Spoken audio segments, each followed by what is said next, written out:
So, Ruchira, if you're trusting your people as you're grooming them, what if they screw up? Yeah, I mean, screwing up is okay. I mean, what you need to tell them is you can screw up to this extent and no more, right? You have a job to do. You have to find the balance between letting them slack off, cutting some slack without letting them slack off, right? Like, and what about failure? Is failure okay? Do you want to let your people fail?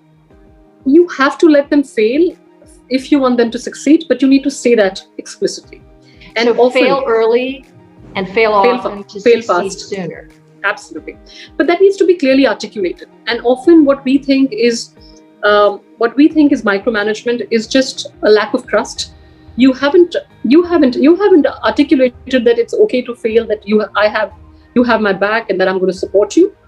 And when you don't de-risk risk taking, people are afraid to take decisions. They're afraid to do more than they're capable of.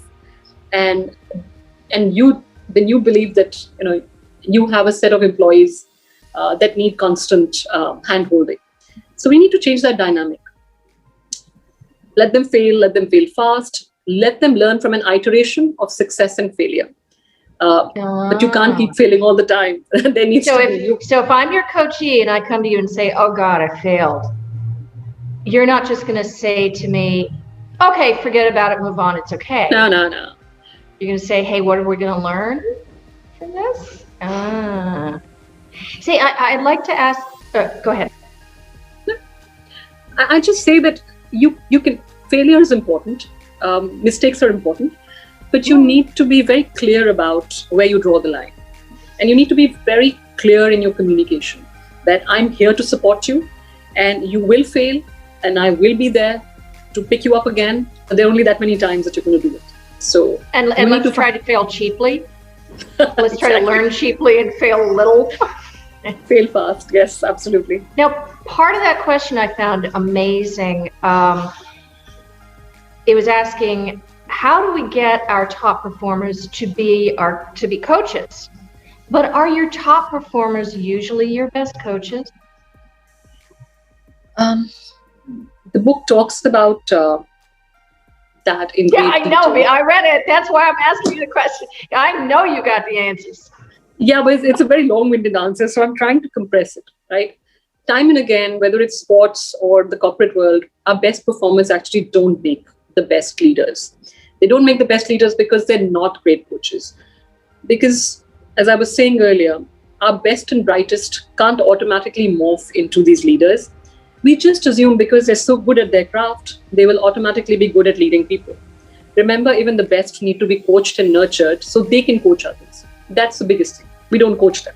Whether it's the field of sports or I've talked a lot about cricket and other sport, right? That's one.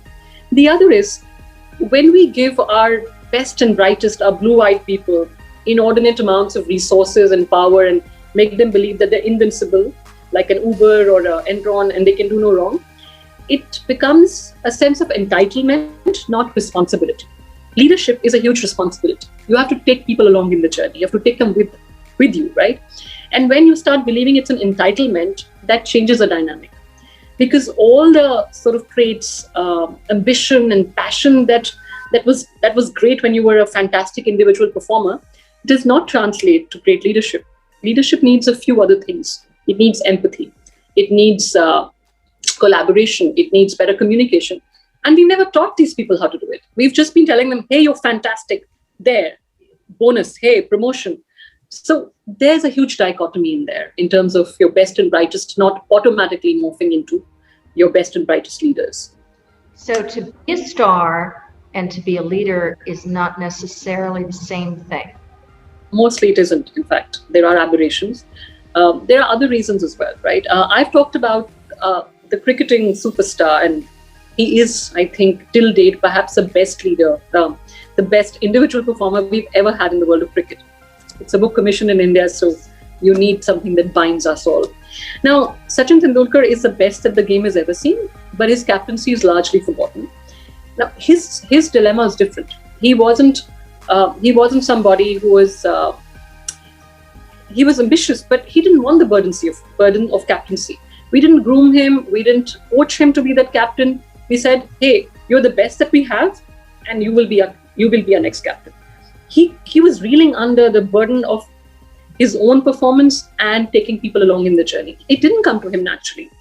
And a lot of these superstars, these are so focused on their craft. They're so brilliant at what they do. They find it very hard to envision or understand the capability gap, right? CJ is this fantastic educator. She does things intuitively. She has an understudy who is not quite there, but CJ can't get it because she's so brilliant that for her to truly appreciate that there is a gap between where she is vis-a-vis where somebody else is, it's hard work. So there are a variety of reasons why these superstars don't morph into superstar leaders, right? And we truly need to make concerted efforts, one, to coach them, and two, to identify if everybody is leadership material. Not everybody needs to be leadership material. So again, it comes back to those career ladders and, be who you are. I think there's a wonderful quote out there. Don't be someone else. They're already taken. I've forgotten my own quotes. Ultimately, we need to have organizations that let people be who they are and leverage the best of all the people in the organization.